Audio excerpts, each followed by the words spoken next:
Alright, so you're playing black and your opponent goes for the London system. You know the drill. Knight out, bishop to f4, same old soul-crushing setup. But what if you could steer the game into a more interesting direction? If you're a King's Indian, Benko, Benoni or Greenfield player, especially if you have the Reti in your repertoire, there is a sneaky way to shake things up. Take a look at this position from the London system used against the King's Indian. And now, check this one. If you have ever seen the Reti opening, you'll notice that black's pieces are sitting exactly where white's doing the London. Let me show you that again. This is the Reti, and this is the London's King's Indian. So, by choosing this setup against the London, we are essentially playing the Reti with black.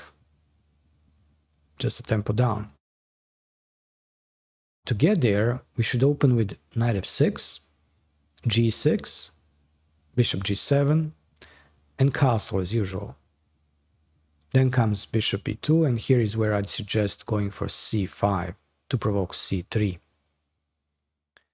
Now you can play b6, h3, then bishop b7, knight bd2, d6, knight bd7, and here we are. Now first thing we want to do is create this beautiful Reti battery with the bishop standing in front of the queen. To make that happen, we need to get our rook away from a8. We can do that in a few ways, either a6, rook a7, queen a8, or rook c8, rook c7 and queen a8, or without moving the rook, queen c7, bishop c6 and queen b7. I personally lean towards pushing a6, since this is the part of the board we'll likely want to expand on anyway, based on our pawn structure. We'll have white struggling to move their knight from f3 while their control over the center is heavily questioned. Now let's consider what our opponent should try to do in this position. If we think of their pawn structure as the framework for their piece activity, it seems like they'll want to make some changes there. If the c-pawn advances, with the idea of pushing d5 and shutting down our bishop, well, we should immediately consider to capture on d4 and then push d5, forcing the IQP position. Black's pieces are perfectly prepared for that. What about the e-pawn? It looks tempting, right? White might later consider pushing d5 or e5. But the problem is that black controls the e4 square for now.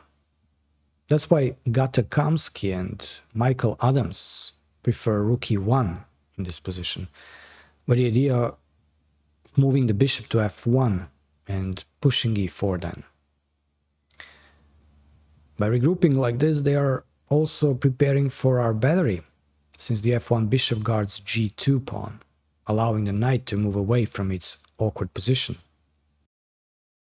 So let's see how the most obvious line would play out. After a6, white plays a4 to prevent b5. Then we play rook a7, bishop f1 and queen a8, of course, stopping e4.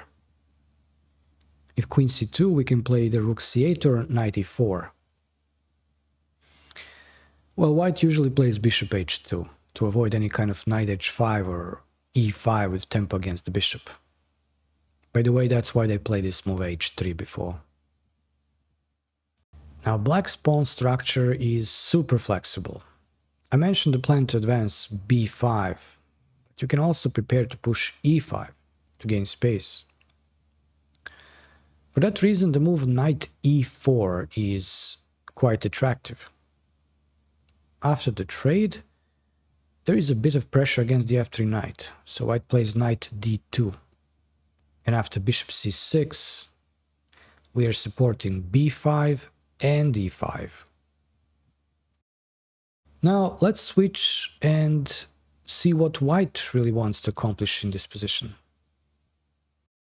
There is a great potential behind their pawn structure as well. They can opt for e4, as we mentioned, but also they shouldn't forget about supporting and advancing b4 or even c4. Actually, the last move is probably the most challenging thing to deal with.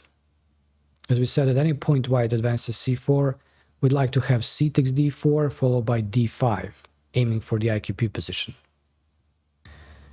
However, sometimes this is not on the table. A couple of years ago, Vasily Ivanchuk had this position and played rook b8, planning to follow up with knight e4, expecting an exchange that would land his bishop on e4 and prepare b5. But there is a catch.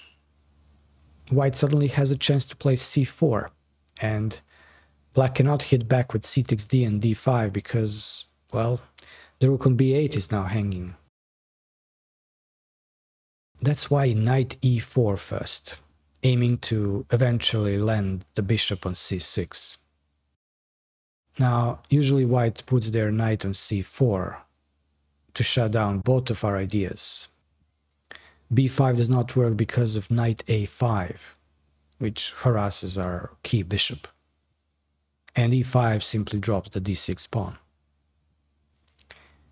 But here's the thing, and a little problem for white. This knight placement also stops c4, and the e4 advance isn't supported anymore. Okay, so what's black's plan here? So far we haven't really talked about d5, which would take us into a more Greenfield-like setup. And normally we want to avoid pushing that pawn because of weakening of the e5 square. But this might be a good exception. If white jumps in, they end up with double pawns. Position is still probably roughly equal, but I'd take black any day. And if white goes for knight d2 instead, well, we get to push e5, and once again, it feels like only black is playing for an advantage. Now I want to say something for those rated below 1800. Most likely you won't get these positions, especially these last 5-6 moves. So don't bother to memorize all these lines. Instead, just create the Ratty battery and consider to advance one of the pawns we just talked about. Also, focus on understanding the moves at the very beginning, how to get into this setup, and what's the best move order for you. And if any of these feel unclear, feel free to ask in the comments.